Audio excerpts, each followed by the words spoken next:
Hi friends, we are going to draw cherry blossoms today. If you were in kindergarten, we drew this branch showing the tree bark's texture, rough texture like this. We drew this the other day. If you're in first grade, we have not drawn this yet, but these are pictures of cherry blossoms which are blooming right now. They bloom every spring.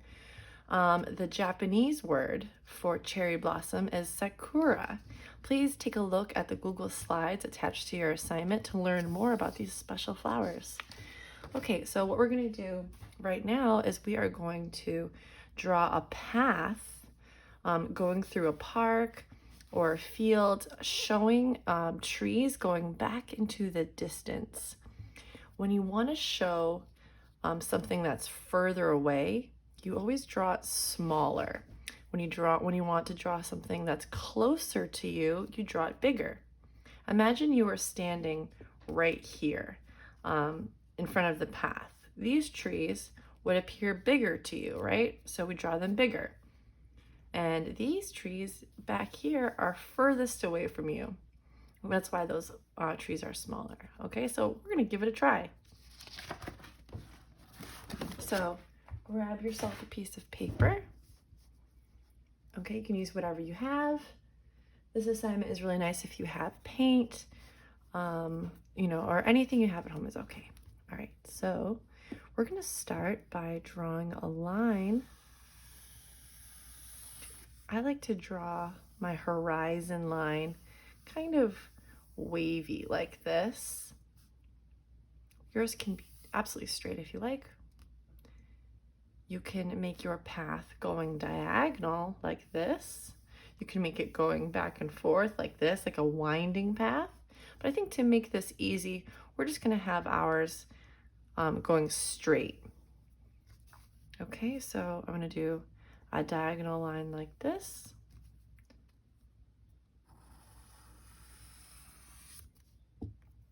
And then I'm gonna come kind of close to it like this. And then I'm going to come out like this. All right, and now that could be a road going back, it could be a sidewalk, it could be a path, anything, okay? So now we're gonna draw trees on both sides. We're gonna draw the tree that would be closest to us.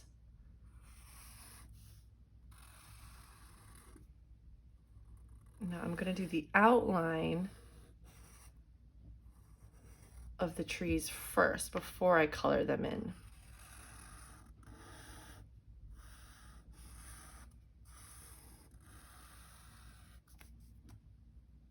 Okay. Next, I'm going to do a medium tree next to it, a little bit further down the path.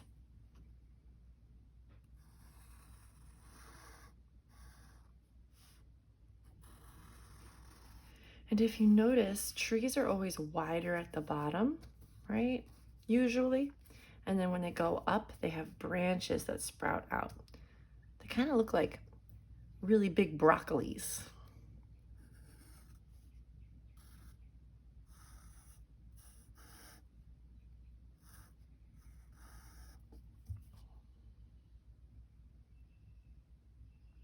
See how this one is a little bit smaller than this one? Okay, now we're gonna do the small trees back in the distance because they're far away. So they're going to look small.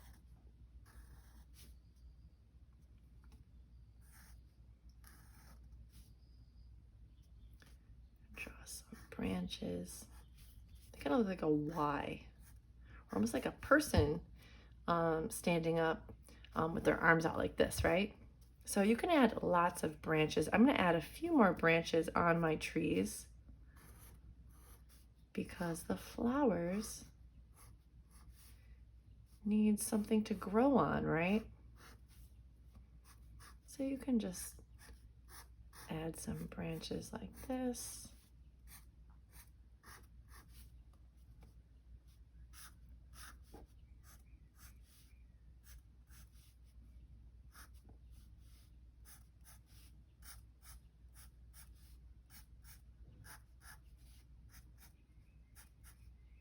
I also have step-by-step photos of how to create this drawing, all right? On the Google Slides for you to look at. Okay, so now that I have all these outlines, now I'm going to close my marker and I'm going to start adding color. Okay, so the first thing I'm going to color in are those trees. Okay, I'm going to use brown.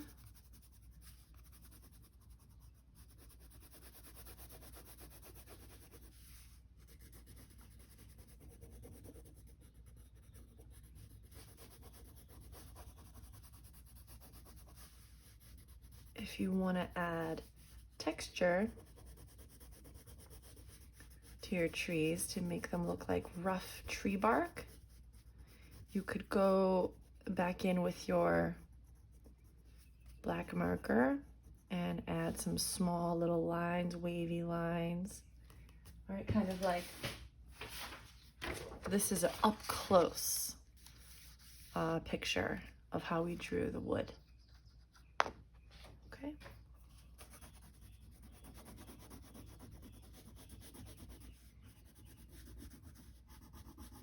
And so I did 3 trees on each side here, but if you want to add more, please go ahead. If you just want to draw one big tree, that's okay. Whatever makes you happy. You are the artist.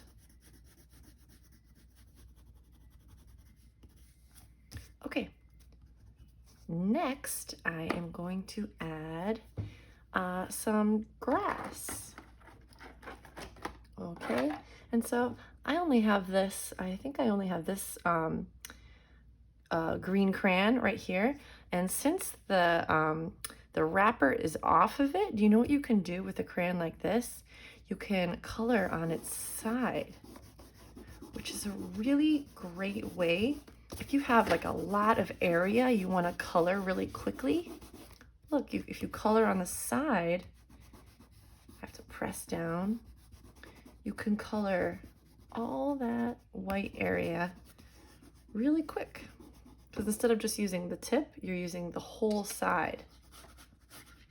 And then if there's certain areas you want to use the tip for, like these smaller little areas in here. But you see how quick that was? Okay, I'm going to do the other side real quick.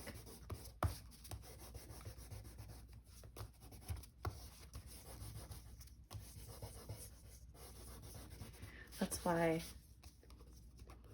you don't have to have brand new crayons for them to work well, right? Even old broken crayons are super useful. All right, so you can go back a little bit later, you know, add some grass for a grassy texture. Go back in and do that later. You can look at the slides and see how I added some wildflowers and stuff on the ground. Okay, next, I think I'm going to add just a little bit of color in the sky, but I'm saving the best part for last, where I'm going to draw a lot of pink flowers that look like pink clouds growing on top of these tree trunks. So I'm not going to color this super dark. I'm just going to add a little bit of blue. Please feel free to stop this video. I know I'm going a little bit fast, but that's only because I don't want the video to be super long, so you can pause anytime you need. Okay. So, before I take my pink crayon, if you don't have a pink crayon, use a red crayon and just press lightly. But before I do that, I'm just going to color in my path. You know, if you have a pencil, it makes a really nice gray color.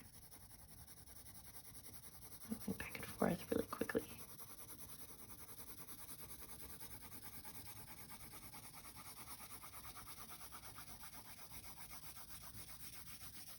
See, I'm using the side of the pencil. Okay, so now I'm going to kind of scribble. I'm going to do like a curly loop-de-loop.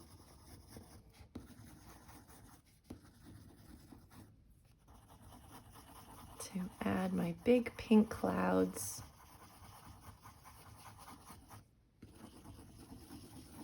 So if you had paint, like if you mixed some red and white paint together and you wanted to add your flowers that way, that would be really pretty.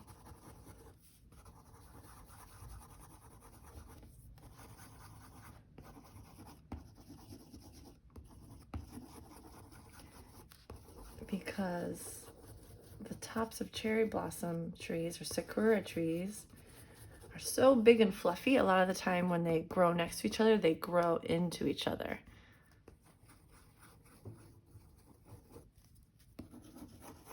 Okay, and that is it. And so when you're done with that, you can go back in, maybe you can add some birds, maybe some clouds or details, add some flowers, maybe some animals, some bunny rabbits or some squirrels, or maybe somebody riding their bike, maybe you and a friend or your family, whatever you want to add to your drawing to make it your own. Okay, have fun and thanks for watching.